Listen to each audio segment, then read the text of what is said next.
સરસપુર હરિભાઈ ગોદાણી દવાખાના પાસે અસામાજિક તત્વો બેફામ બન્યા। પટેલ પાલ પાંડર પાસે અસામાજિક તત્વોએ હંગામો મચાવ્યો। હાથમાં ચાકુ અને લાકડા લઈને અસામાજિક તત્વો બેફામ બની દાદાગીરી કરતા નજરે પડ્યા। પાન પાર્લરના માલિકે ઉધાર ન આપતા હાથમાં ચાકુ લઈ દાદાગીરી કરતો યુવક નજરે પડ્યો। જો કે કેટલાક લોકોએ સમજાવવાનો પ્રયાસ કરતા પરંતુ યુવક ટસનો મસ ન થયો। અસામાજિક તત્વોનો વિડીયો હાલમાં વાયરલ થયો છે।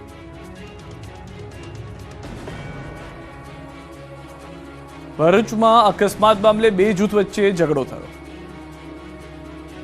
સામાન્ય બાબતે ભરૂચના અંકલેશ્વરમાં બે જૂથ ઝઘડી પડ્યા। અંકલેશ્વરના પ્રતિન 3 રસ્તા નજીક એક અકસ્માત થયો, જે વાતને લઈ યુવાનો સામસામે આવી ગયા। બોલાચાલી છેક મારામારી સુધી પહોંચી ગઈ। જાહેર રોડ પર જ બાઇક મૂકી શખ્સો ઝઘડી પડ્યા। એકબીજા પર ઢીકાપાટુનો માર માર્યો, લાફાવાળી કરી। જાહેરમાં ધીંગાણાથી રોડ પર લોકો ડરી ગયા અને નાસભાગ મચી ગઈ। ઝઘડાના કારણે ટ્રાફિક જામ થઈ ગયો। સામસામે મારામારી થતા પોલીસને બોલાવી પડી હતી। સુરતના ભટાર વિસ્તારની ઘટના। ખ્રિસ્તી ધર્મ અપનાવવા દબાણ કરતા બબાલ થઈ। ખ્રિસ્તી ધર્મ અપનાવશો તો 23 વર્ષીય બીમાર યુવક સાજો થઈ જશે તેવું ખ્રિસ્તી ધર્મના અનુયાયીઓએ કહેતા હતા। ખ્રિસ્તી ધર્મ અપનાવવાના દબાણ કરવામાં આવતો હોવાનો હિન્દુ મહાસભાના પ્રમુખ નરેન્દ્ર ચૌધરીનો આરોપ। છેવટે યુવક મોતને ભેટ્યો। યુવક મોતને ભેટતા ખ્રિસ્તી ધર્મ તરીકે વિધિ કરવા અનુયાયીઓ દોડી આવ્યા। શબને દાટવા માટે શબ પેટી લઈ આવ્યા। હિન્દુ મહાસભાના પ્રમુખ નરેન્દ્ર ચૌધરીએ સૌને ભગાવ્યા। ફરી વખત હિન્દુઓને ક્રિશ્ચન ન બનાવવાની ચીમકી આપી। ભરૂચની ભર બજારમાં બે આંખલાઓ જંગે ચડ્યા। બે બાઇકનો બુકડો બોલાવી લીધો। જોઈ લો ભરૂચની ભર બજારને આંખલાએ કઈ રીતે બાનમાં લીધી। ભરૂચ શહેરના સ્ટેશન માર્ગ પર બે આંખલાઓ બાખડ્યા હતા। જાહેર રોડ પર આંખલાઓ યુદ્ધે ચડ્યા અને નાસભાગ મચી ગઈ હતી અને રોડ પર સન્નાટો છવાઈ ગયો હતો। આંખલા યુદ્ધના કારણે લોકોના જીવ તાળવે ચોંટ્યા। બે આંખલાઓ વચ્ચે થયેલા યુદ્ધના કારણે વાહન ચાલકો અને રાહદારીઓમાં ભયનો માહોલ સર્જાયો હતો। સ્થાનિક લોકોએ આંખલાઓને છૂટા પાડવા માટે પાણી છાંટવા સહિતના અનેક પ્રયાસો કર્યા હતા, પરંતુ બંને આંખલાઓ એકબીજા સાથે લડવાનું ચાલુ રાખ્યું હતું। અડધા કલાક સુધી આંખલાઓનું યુદ્ધ ચાલ્યું। આંખલાઓએ વાહનોને નુકસાન પહોંચાડ્યું હતું। આ લડાઈના કારણે રસ્તા પર વાહનોની લાંબી કતારો લાગી હતી। ત્યારે સ્થાનિક રહીશોએ રખડતા પશુઓની સમસ્યાનો કાયમી ઉકેલ લાવવાની માંગ કરી છે। વડોદરામાં ગઠિયો લાખોની ચોરી કરી ફરાર થયો।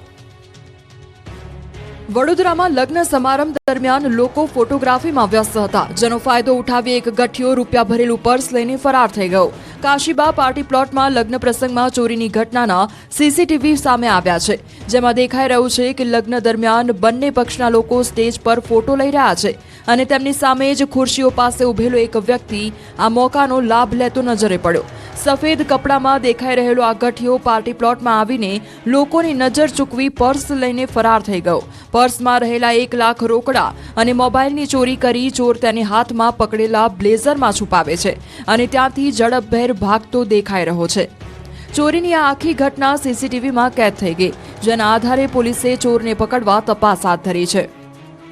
આધાર કાર્ડ કઢાવવા માટે રાતથી લાગી લાઈન। અરજદારો આખી રાત ઠર્યા। દાહોદ જિલ્લામાં આધાર કાર્ડ માટે લોકોને પારાવાર મુશ્કેલી વેઠવાનો વારો આવી રહ્યો છે। લોકો પોતાના ધંધા રોજગાર અને ઘર છોડીને કતારમાં ઊભા રહેવા મજબૂર બન્યા। નવા આધાર કાર્ડ માટે તંત્ર દ્વારા ટોકન સિસ્ટમની વ્યવસ્થા કરવામાં આવી। આ ટોકન 1 દિવસના 50 જ આપવામાં આવે છે। ત્યારે આ ટોકન મેળવવા માટે ગ્રામીણ વિસ્તારના લોકો પોસ્ટ ઓફિસની બહાર ઊંઘવા મજબૂર થયા છે। દ્રશ્યમાં જોઈ શકાય છે કે શિયાળાની ગાત્રો થીજવતી ઠંડીમાં પણ સ્થાનિકો ધાબળા ઓઢીને લાઇનમાં બેઠા છે। એક મહિલા પોતાના નાના બાળકને લઈને કડકડતી ઠંડીમાં ટોકન માટે બેઠેલી જોવા મળી છે, તો એક શખ્સે પોતાની રિક્ષાને આરામ માટે વિસામો બનાવી લેવાની નોબત આવી છે। ઉલ્લેખનીય છે કે નવા આધાર કાર્ડ માટે જિલ્લામાં માત્ર લીમખેડા અને દાહોદમાં સેન્ટર હોવાને કારણે નગરજનોએ હાલાકી ભોગવવી પડી રહી છે। સ્થાનિકોની માંગ છે કે નવા આધાર કાર્ડ માટે સેન્ટરની સંખ્યા વધારવામાં આવે। ત્યારે હવે જોવું રહ્યું। રાજ્યમાં 68 આઈએએસ અધિકારીઓની બઢતી અને બદલી કરવામાં આવી છે। બંછાનિધિ પાનીને બનાવાયા છે અમદાવાદના મ્યુનિસિપલ કમિશનર। આઈએએસ અધિકારી પી સ્વરૂપને ઉદ્યોગ કમિશનર બનાવાયા। અવંતિકા સિંહને જીએસસીએલનો વધારાનો હવાલો સોંપાયો। M Thennarasan principal sports youth secretary. Rahul Gupta climate વિભાગના સચિવ બનાવાયા। રમ્યા મોહન જીયુડીસીના એમડી બનાવાયા છે।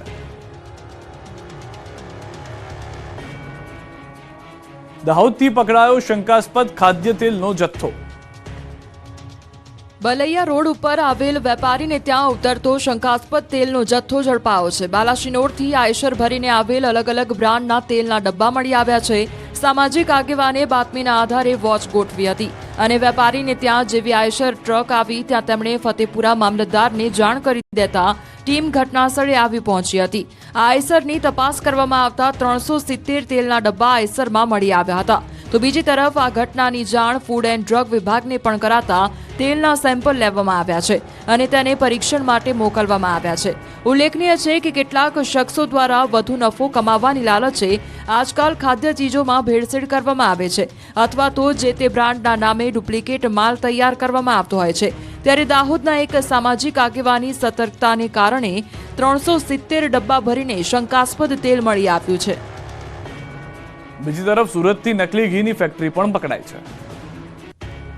બજારમાંથી ઘીની ખરીદી કરતા લોકો માટે લાલબત્તી સમાન કિસ્સો સામે આવ્યો. સુરતના પલસાણામાંથી મોટા પ્રમાણમાં શંકાસ્પદ ઘીનો જથ્થો મળી આવ્યો. બાતમીના આધારે જોડવાની ફેક્ટરીમાંથી દરોડા પાડવાની કામગીરી હાથ ધરવામાં આવી ત્યારે શિવશક્તિ ફૂડ ડેરીના ગોડાઉનમાંથી લેબલ માર્ક વગરનું ઘી મળી આવ્યું. પલસાણા પોલીસે દરોડા પાડીને 14 લાખની કિંમતનો ઘીનો જથ્થો ઝડપી પાડ્યો. ઉલ્લેખનીય છે કે પોલીસને લેબલ વગરના અલગ અલગ પુઠ્ઠાના બોક્સમાં રાખેલ ડબ્બીઓ અને પતરાના ડબ્બાઓમાંથી ઘી મળી આવ્યું હતું. આ સેમ્પલ પોલીસે ડ્રગ્સ એન્ડ ફૂડ વિભાગને મોકલી આપ્યા. નફો કમાવાની લાલચમાં કેટલાક લેભાગુ તત્વો દ્વારા ખાદ્ય પદાર્થોમાં ભેળસેળ કરીને નાગરિકોના આરોગ્ય સાથે ચેડા કરવામાં આવતા હોય છે. ત્યારે સુરતની ફેક્ટરીમાંથી શંકાસ્પદ ઘીનો જથ્થો મળી આવતા ચકચાર મચી ગઈ છે. જામકંડોરણામાં શ્વાનનો આતંક તો અમરેલીમાં દીપડાનો હુમલો.